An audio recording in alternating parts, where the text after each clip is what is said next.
வணக்கம் தலைவா, அனைவருக்கும் இனிய வணக்கம். இன்னைக்கு இந்த ஒரு வீடியோவில் நம்ம எதை பற்றி பார்க்க போகிறோம் அப்படின்னு பார்த்தீங்கன்னா, நீங்கள் எல்லாருமே எதிர்பார்த்த மாதிரி ஆசிரியர் தேர்வு வாரியத்தில் அந்த ஒரு சில முக்கியமான தகவல்கள் நமக்கு வெளியாகிருக்கு. என்னன்றதை பற்றி தான் இந்த வீடியோவில் நம்ம பார்க்கலாம்.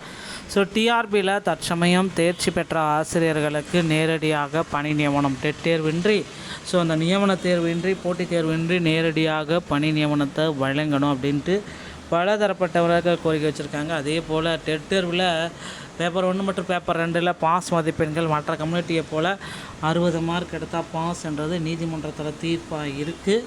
ஸோ விரைவில் இதற்கு ஒரு முக்கியமான முடிவுகள் வெளியாகும் அப்படின்றத எதிர்பார்க்கலாங்க. அடுத்து பார்த்திங்கன்னா, நீங்கள் எல்லாருமே எதிர்பார்த்த மாதிரி பள்ளி கல்வித்துறையில் பள்ளிகள் எல்லாம் திறந்தாச்சு. அங்கங்கே பார்த்திங்கன்னா மாணவர்களுக்கு புத்தகங்களும் சீருடைகளும் வழங்கப்பட்டு வருகிறது, குறிப்பிடத்தக்க ஒரு விஷயம். ஸோ இந்த நிலையில் பார்த்திங்கன்னா பள்ளி கல்வித்துறையில் ஒரு சில புதிய மாற்றங்கள் எஸ்எம்சி மூலமாக 19,000 தற்காலிக ஆசிரியர்களை நியமித்து கொள்ளலாம் அப்படின்ட்டு ஹெச்எம்ஸ்க்கு பார்த்திங்கன்னா ரூல்ஸ் அண்ட் ரெகுலேஷன் கொடுத்துட்டாங்க.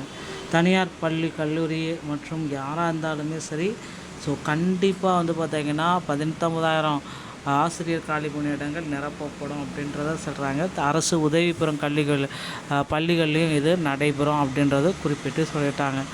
ஸோ கண்டிப்பாக பார்த்திங்கன்னா டிஎன்எஸ்டிசியோடைய பெரிய ஒரு அப்டேட் பார்த்திங்கன்னா இன்னும் ஒரு சில தினங்களில் முதல்வர் அவர்கள் வெளியிட போகிறாரு. பள்ளிக்கல்வித்துறை அமைச்சர் ராஜ்மோகன் அவர்களும் இதில் வெளியிட போகிறாருங்க. 1/6/2026 அன்று நடைபெறும் சிறப்பு நிலை ஆசிரியர்களுக்கான சிறப்பு முகாம் நடத்தி உடனடியாக ஆணை வழங்க தொடர்பான ஒரு உத்தரவு போட்டிருக்காங்க. சங்கங்களின் கோரிக்கையை ஏற்று 1/6/2026 அன்று சிறப்பு நிலை நடைபெற்ற ஆசிரியர்களுக்கு முகாம் நடத்தி ஆணை வழங்க வேண்டும். இதன் புகார்கள் எழுந்தால் சம்மந்தப்பட்ட அதிகாரிகள் மீது நடவடிக்கை எடுக்கப்படும் அப்படின்றத தெளிவாக குறிப்பிட்டு சொல்கிறாங்க. சம்மந்தப்பட்ட அதிகாரிகள் மீது கண்டிப்பாக நடவடிக்கை எடுப்போம் அப்படின்றத குறிப்பிட்டே சொல்கிறாங்க.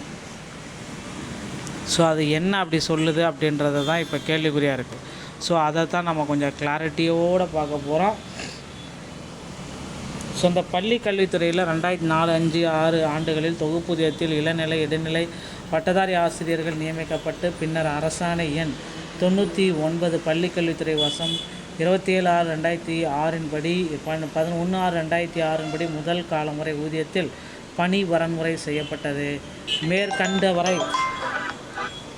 பணிவரம் செய்யப்படும் ஆசிரியர்களுக்கு முறையே 1/6/2016 நடவடிக்கை, சிறப்பு தேர்நிலை தேர்வுகள் மற்றும் ஆசிரியர்கள் உரிய ஆணை பெற நடவடிக்கை மேற்கொள்ளுமாறும் குறிப்பிட்டு சொல்லியிருக்காங்க.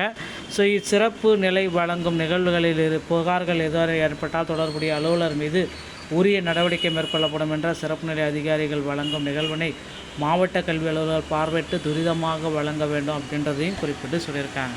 இது எல்லாமே பார்த்திங்கன்னா அந்த சங்கத்திடமிருந்து பெறப்பட்ட கோரிக்கைகள். ஓகேங்களா.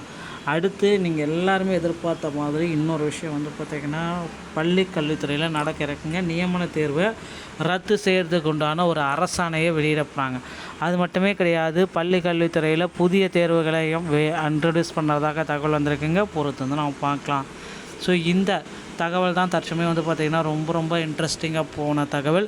பள்ளி கல்வித்துறையில் முதல்வர் விஜய் அவர்கள் ஆசிரியர்களுடைய கோரிக்கைகளை ஏற்று நிச்சயமாக பார்த்திங்கன்னா சில முக்கியமான அறிவிப்பை வெளியிடுவார் அப்படின்றத எதிர்பார்க்கலாம். டிஆர்பியில் இந்த தகவல்கள் உங்களுக்கு பிடிச்சிருந்துச்சு அப்படின்னா நீங்கள் நம்முடைய சேனலோட இணைந்திருங்கள். மீண்டும் ஒரு நல்ல தகவலோடு நான் உங்களை சந்திக்கிறேன். நன்றி, வணக்கம், தேங்க்யூ.